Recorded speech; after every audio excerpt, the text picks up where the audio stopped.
Premier of the Western Cape, Alan Winde, has welcomed the convening of a special President's Coordinating Council meeting scheduled for today to discuss the country's energy crisis. Now, in his letter, Premier Winde outlined the destruction and economic impact load shedding is having, particularly on the Western Cape.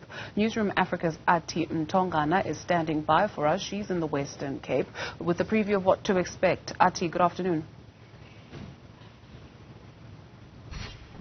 A very good afternoon to you, Dudu. Well, the much anticipated Presidential Coordinating Council meeting is going to take place at 2 p.m. this afternoon with various premiers from different provinces and, of course, key stakeholders like the likes of the ministers of public enterprises and mineral resources. And we presume that Eskom might be part of this meeting. I'm joined by the Premier to confirm it. Thank you so much, Premier, for your time.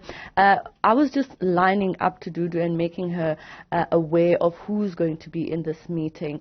And you were just saying to me before we came on camera that this is the first PCC meeting that will actually discuss the energy crisis.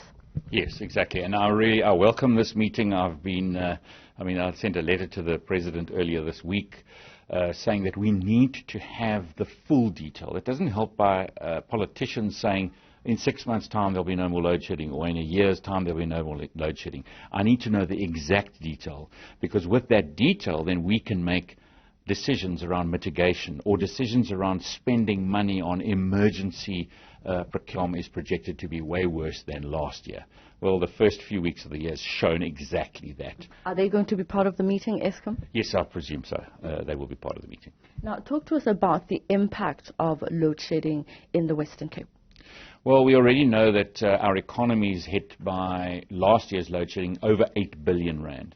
What really worries me, they say load shedding is going to be worse this year than last year, so in excess of 8 billion looking forward. But I think exponentially it's going to be worse, and that's why I wrote the letter. That's why I think it is so desperate that we actually get change to happen and have an emergency system. This is a disaster.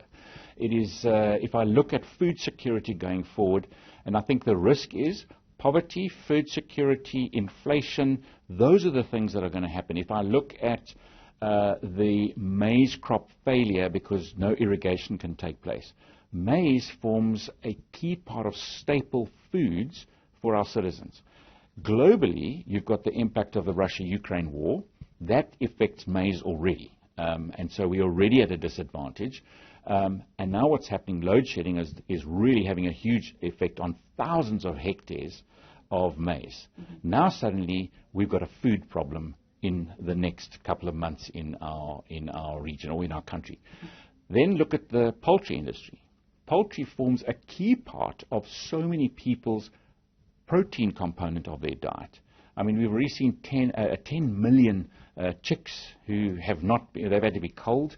We're seeing many poultry farms, seeing lots of losses now in the poultry industry. That means that protein is under pressure.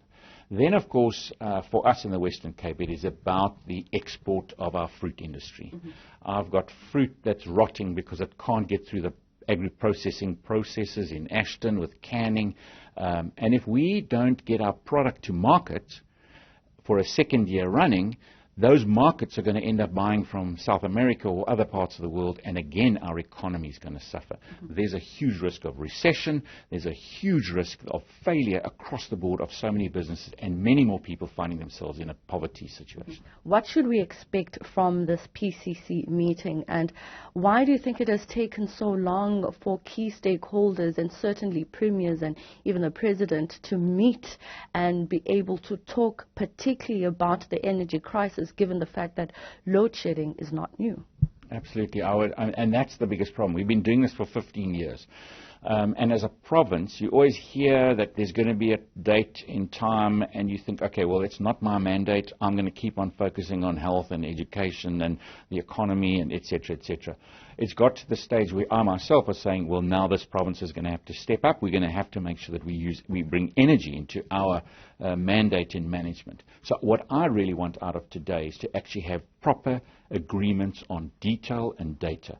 So if they say we're going to get another 1,000 megawatts on that date, we need to know where's it coming from, who's in charge of it, who's been made responsible as a project manager, is there budget there, and is that a realistic promise? We need to see that data, and I need to know that, because that's going to help me, alongside all of the citizens of this province, to make decisions themselves as well, around their businesses, around their households, how they're going to get their children to study at night. Have they now got to spend more money on creating mitigating systems with solar?